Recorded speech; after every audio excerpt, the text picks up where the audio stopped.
చిత్తూరు జిల్లా కుప్పం శాంతిపురం మండలం నన్సంపేట గ్రామంలో జాతర సందర్భంగా నిర్వహించిన కబడ్డీ పోటీల్లో చిన్న గొడవ పెద్ద గొడవకు మారింది. ఒక వర్గం గెలవడంతో విరోధ వర్గం దురుసుగా ప్రవర్తించగా వెంకటేశ్వర కుటుంబ సభ్యులు ఆగ్రహంతో స్పందించగా మాట పెరిగి దాడి ఘటించింది. అగ్రకులస్తులు బాధితుల ఇంటిపై దాడికి దిగి భౌతిక దాడులు చేశారు. పోలీసుల ఫిర్యాదు మేరకు విచారణ ప్రారంభించారు.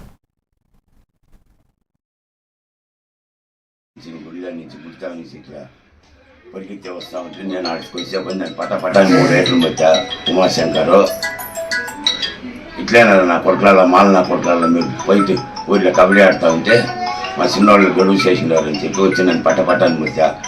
వెంటనే వస్తాను మా కొడుకుని వేసుకొని గుడి ముందు కొట్టేసి ఇంకొక మా 9 కొడుకుని ఈ ముక్కలు రక్తాలు వచ్చినట్లు జనాలు లేకపోతే ఆడే చంపేసింది.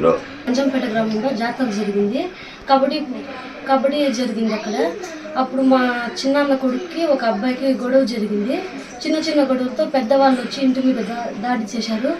పెద్ద ర్యాడ్లు కట్టెలు చిన్న కత్తులు తెచ్చి బెదిరించారు. ఇట్లా మగపిల్లలు వాళ్ళు బయట పోతుంటే చంపేస్తాం వీళ్ళని అని బెదిరిస్తున్నారు. మాకు భయంగా ఉంది, ప్రాణహాని ఉంది.